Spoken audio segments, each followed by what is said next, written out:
Because of the way the universe is created, we each of us live in two worlds at the same time. We have to live in the outer life of our own bodies and the inner life of our own souls. Hello and welcome to Living the Inner Life. I'm your host, Chris Sheridan, and I want you to join with me on a journey into our inner lives, our thoughts, our feelings, our emotions, our experience, our beliefs, all these tools of consciousness that we can use to utilize and improve our inner and outer lives and our total experience with life. Okay, so this is all about consciousness. Everything with the inner life has to do with consciousness. But what is consciousness? Now, that's a question that, again, that may not be able to be answered correctly. In fact, William James, who's noted as a father of American psychology and psychotherapy, wondered if consciousness was even a thing at all, right? That it's more of a process. It's a state of being. It's more of an is than an it. Okay, so this consciousness problem has vexed humanity since the dawn of time, probably even before then. I don't know, I wasn't there.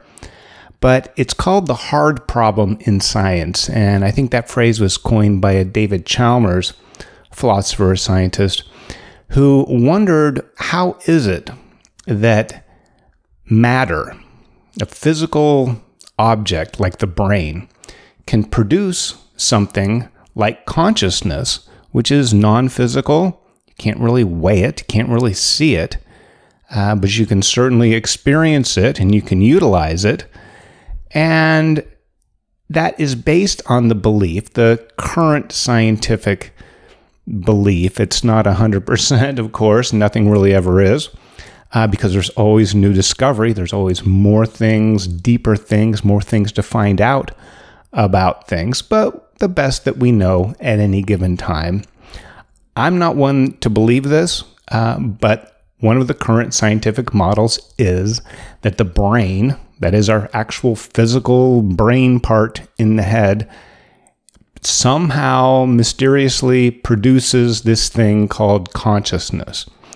All right. So whether it is a thing or it isn't a thing, it's more of an is than an it. Whether the brain produces it, we don't really know. But either way, consciousness is something, whether it's a state of being, it is an experience that we have all the time. You're having one right now. I'm having it too. Okay? Now, it's usually defined as a state of awareness about yourself and your environment and thinking and memories, ways of processing the signals that come in through your senses, and then you can kind of make sense of them in your head and be aware of that, being aware of your own existence. That's more or less a vague version of what a definition of consciousness might be. But it doesn't really talk about the nature, the origin, how it operates, how we can know more, because the interesting thing about consciousness is the way we learn and explore and seek what the meaning of consciousness is, the nature, what consciousness is all about. We have to use our consciousness to study consciousness. So we're already off to a weird start when it comes to addressing this. But regardless of where it comes from or the nature of it, it is an essence. It is this field of awareness that we have, and we all have it, and we all use it all the time. Now, can we use more? Can we develop more? It's been said that we use 15% of our brains. Well, someone else says we use 100% of our brains. We just don't know what the other 85% is up to. And by brains, I think really what we're talking about again is consciousness. Okay, so let's break it down a little bit and we'll talk about states of consciousness. So if the definition has something to do with conscious awareness, that you are aware that you're in your body or in this time, in this place, you're hearing my voice right now, that is one level or state of consciousness. Now, there's all kinds of things going on in the background. Even if you're doing something very focused and concentrated, using that part of your consciousness to kind of put blinders on to everything else, kind of tune out all the distractions, and you're really focused. Maybe you're fixing something, or you're doing some detailed work that really requires this close focus.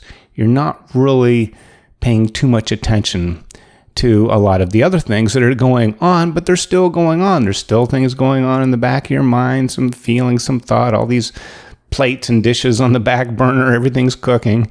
All right, so at any given time, we can really only maybe work on one thing at a time. It's just that we can rapidly shift from one to the other. I'm thinking about this, I'm thinking about that. Okay, now I'm back to this again. And then the mind can drift and wander. And oh my gosh, I'm thinking about going to Tahiti, and I wonder what the sand feels like on my wait a minute. No. I'm trying to do a podcast here. Okay, I shouldn't be thinking about Tahiti or whatever else I might be thinking about. Okay, so the mind can wander, this stream of consciousness. All right, so that's another way of looking at it. We have this field of consciousness, like a magnetic field, that there's like this atmosphere of consciousness. It's not just in the brain, it's kind of around. We have this awareness, maybe a sixth sense, or our feelings, our intuition, okay, a hunch, some thing that we get, some notion that comes to mind, comes into our consciousness. Where does that come from? I don't know. How is it that when you're thinking about a person you hadn't thought of in years, and you go, gosh, I wonder what Steve's up to. I haven't heard from that jerk. What the heck? And then he calls 10 minutes later, like, oh, that's just so random. What a coincidence. Well, is it really, though? Okay, so Carl Jung talked about the collective consciousness and also the collective unconsciousness. He made a distinction between what is conscious, that is, what we've been talking about, what you're aware of in the moment, and what you're not aware of. The subconscious, the unconscious. Okay, that would be the shadow. Those are the things that we don't want to look at. Stuff we shove down because it was a painful experience, or something we have a fear or some difficulty in facing. Okay, the parts about ourselves that we don't accept fully. And they can be good parts and they can be negative parts too. So we have this sense of what we're aware of and a whole lot of other stuff that we're not aware of. And it works on so many different levels. You could be driving a car on a route that you've taken many, many times. It's habituated. You have this muscle memory. Your hands and feet kind of remember where to go. Even if your mind isn't completely focused on the task, you could be daydreaming and still drive all the way home, not even paying attention, and pulling your driveway and go like, how did I get here? I don't even remember taking my exit. But you did, and you stopped at the light, and you followed all the rules of the road, and you were careful. And so part of you is driving the car, paying attention, but another part of you is just daydreaming somewhere because you've done this. It's been habituated. Okay, your body knows the route to take, even if your brain is taking a vacation. Okay, so at any given time, we may be operating on different levels, different states of consciousness, different levels of awareness. So the good thing, I guess, about consciousness, as mysterious as it is something that we can use. It's something we can harness. Okay, we can control. Okay, I'm going to put that in quotes. We can control our thoughts. It's actually very hard to do, especially the thought stream that comes in, the part of you that wakes up and goes, oh my God, what was I thinking? Was I really thinking that? Okay, well then who's doing the thinking?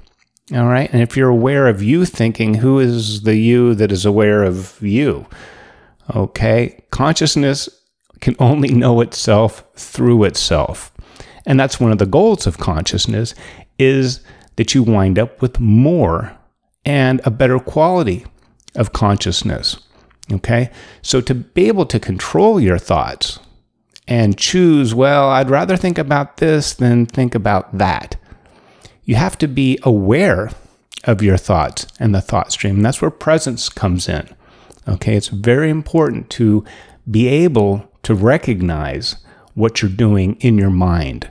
The things you say, if it gets that far that you're actually coming out and saying things, or just what's going on in the thought stream inside. Okay? A lot of times we're not aware of what we're doing, and this could be self-talk, these things that we say to ourselves about ourselves, these notions and conclusions and opinions that we have on ourselves and other people and things around us, things in the news, things in the world. Okay? This can be very consuming because there's so much that you can take in, but there's really only so much you can process at any given time. And sometimes it reaches a point to where it's overwhelming and you're thinking about all kinds of things, and there's things to worry about and things to remember and things to do and things you didn't do and fears and memories of past experiences and anticipating future ones. It can be a little too much. You have consciousness overload. Okay, there's only so much you can do at any given time, which is why it's good to get a hold of your thoughts, at least as an observer, at least be aware of what it is you're thinking when you're thinking these things, when you get off track and go off on some weird tangent because of some story you read in the news today. You need to bring that back and say, wait a minute, okay, I'm thinking about this and I'm getting all angry because of somebody I don't know in a faraway land did some injustice to somebody else. Now it's a good thing to be compassionate and caring about other people in the world, even if you don't know them.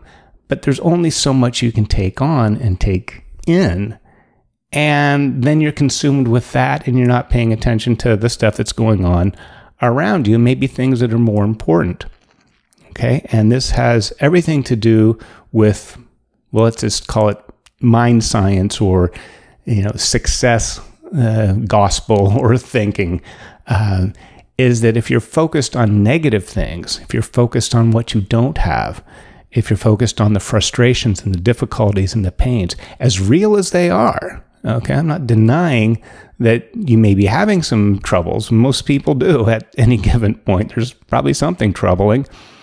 But if you're really focused on those problems and you're focused on lack or what you don't have, that energy, that consciousness energy is better directed towards what it is you do want and what you can be doing right now to get towards that.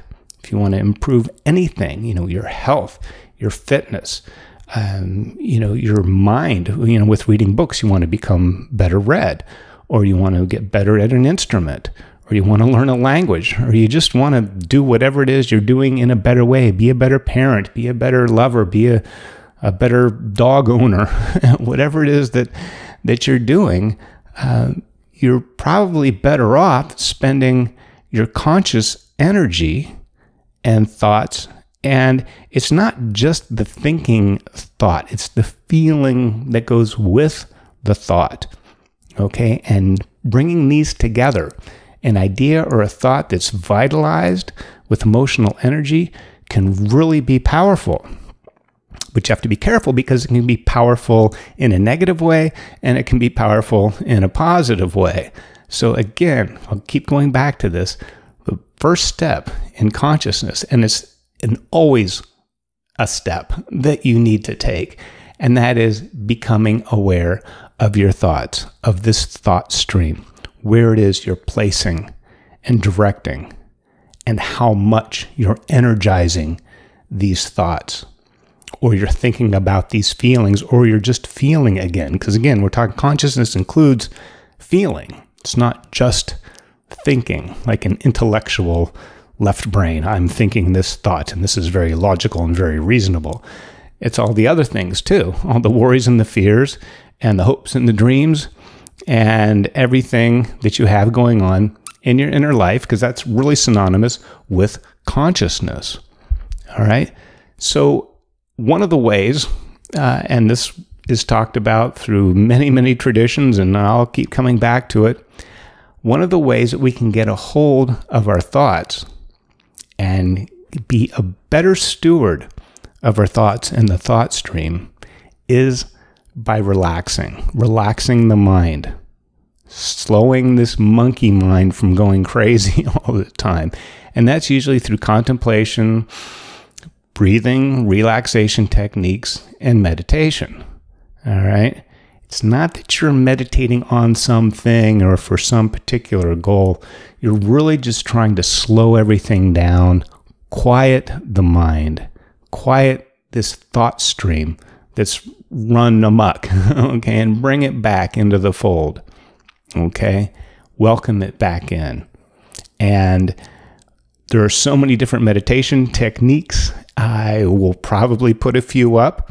I don't know if that really works in a podcast, but I can do a supplemental and certainly a video on the YouTube channel of different ways to meditate and harness the breath and to just quiet the mind. And the benefit of quieting the mind is like a still water on a lake or a pond.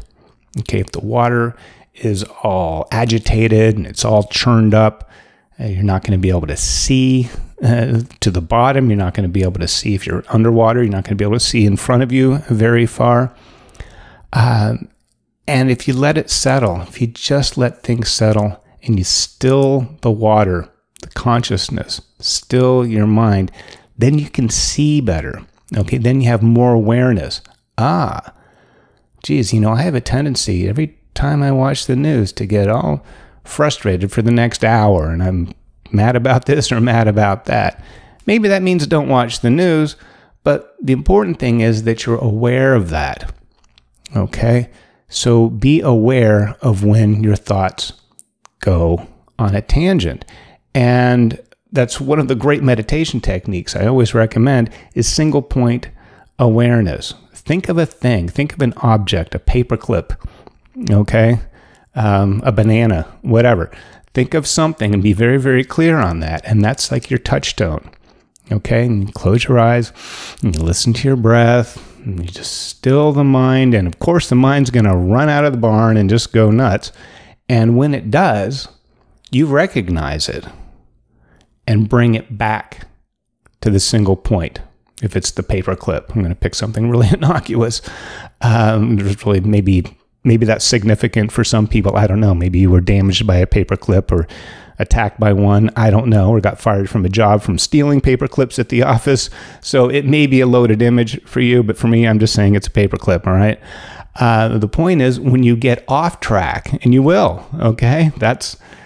Meditation is not that you don't let your mind wander or the mind doesn't wander. Meditation is when your mind does wander, you recognize it and bring it back. That's meditation. That's developing this skill of awareness. Okay, so you're keying in your consciousness to be aware of what it does and where it goes. And then you can recognize it. You can get to it sooner and say, gosh, I was spending a lot of time thinking about all this money I don't have and all these bills that are piling up, if that's a thing. Or if it's loneliness, if you're alone and you want to be with that someone special. If you're focusing on the negative, on the lack, on the deficit, on what's not there, on what hurts, you're not focusing on what can happen, what can be. Okay? Don't ask what else can go wrong. Ask, well, what can go right? Maybe the next thing is going to be right instead of wrong that goes on in my life. You have to get a hold of your thoughts and your feelings and recognize them. So at first, just be the observer. Okay, you're on guard, you're on watch, and you're going to catch yourself when you start thinking in a way that you know is probably not the best way to be thinking. Okay, you can't completely eliminate negative thoughts, okay, because there's a lot of negative things in our lives, inner and outer, in the world. We're just going to encounter that. There's 101 unpleasant things that can go on in a day. But it's how much you're dedicating to that, okay? Gosh, I recognize the fact that I don't have the strength to lift all these boxes and carry them up the stairs, well, then it's good to know that. And then you can focus on fitness and exercise and find a way that you can get strong enough, if you're able to do that thing. As a stupid example, but the point is that you're focusing on the solution. You're moving towards the things that can improve your life and not focused on the negative things or the things that you don't have or the things that you can't change. All right. So I know I bit off a lot with this, what is consciousness? It's such a huge topic, and there are many sources, many resources. And since this is living the inner life, every podcast, every episode will have something to do with consciousness. All right. But I'm trying to look at maybe a larger view of it. And at this first going, to just be aware of your thoughts. Okay. Because if you're not aware of them, then you can't control them. You can't shape them. You can't direct them in a better way. Okay. Because you're not aware, then you're on autopilot. And that is a state or a level of consciousness where you're just kind of going through the motions. It seems like you're awake and you're aware, but are you really? You're just sort of going by habit or going by what's known, and you're not really focusing on how to maybe make some improvements in your life. Okay, so consciousness is key. Consciousness is everything. All right, you can't solve a problem with the same consciousness that created the problem. Okay, so you have to not only think differently, you have to think in a different way. Not just think different thoughts, but the manner in which you think, the way you're using your mind, your feelings, your consciousness, the way you're utilizing all these aspects of your inner life may need to change as well. And you have that. That's the great thing about consciousness. It's just like any other muscle group in the body. We can become more skilled in using them, like you could if you're a musician or doing something with your hands, like dexterity. You can improve your stamina mentally as well as with your body, your strength. Just like any other muscle group, you can think of consciousness as a whole nother set of muscles and powers and energies and capacities, different levels of awareness, different states of consciousness, and we can really use these tools, use these gifts, use this power of our inner life in a way that maybe we've gotten away from because of technology, and a lot of technology is designed for us to not really use some of those parts of our brains. You just whip out a calculator and you can add up a bunch of stuff. You're not really working on that mathematical part of your mind as much. And that's great. We need technology. It's largely an improvement in so many areas, but the functioning of your mind, that hasn't changed. No technology will change that. Okay, the real technology, the real AI, it's not even AI, it's natural intelligence, it's NI. It's your natural intelligence will beat artificial intelligence if we're using our consciousness and all the aspects and tools and powers of our inner life to produce more consciousness, to produce better thoughts, better feelings, more directed towards the areas that we want to direct and improve in our lives. And thank you for spending some of your time directed towards this podcast here on Living the Inner Life.